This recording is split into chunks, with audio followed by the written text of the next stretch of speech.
Happy birthday মা। Happy birthday মা। ওরে আমার সোনা মেয়ে, কি খাবি বল? এই নে 500 টাকা ধর। মা আমাকেও দাও। তুই কি করবি টাকা দিয়ে?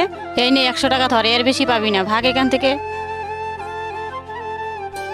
আরে চলে এসেছিস, কি করেছিস 500 টাকা দিয়ে?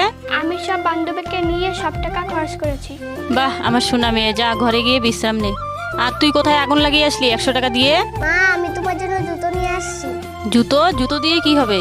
তুমি যে সেদিন রাস্তা দিয়ে যাচ্ছিলে। মা উহ, মা তুমি তো ঘরে মোবাইলটা দেখে আসলে। তুই কি মানুষ? তোর জন্যই তো আমার পায়ে তার কাটা বিঁধেছে। মা এতে আমার কোনো দোষ নেই, তুমি রাস্তা দেখে ভালো মতনে হাঁটুনি। এখন তুই আমাকে শিখাতে এসেছিস, ভাগ এখান থেকে। মা সেদিন তোমার পায়ে তার কাটা বেঁধেছিল, তোমার জুতোটা নষ্ট হয়ে গেছে, তাই আমি তোমার জন্য নতুন জুতো নিয়ে আসলাম। আমি তোকে খুব কষ্ট দিয়েছি সৎ মেয়ে বলে, তুই আমাকে ক্ষমা করে দে। মেয়েটি তার সৎ মায়ের সাথে কাজটি ভালো করলো না খারাপ করলো আপনারা কমেন্টে জানান।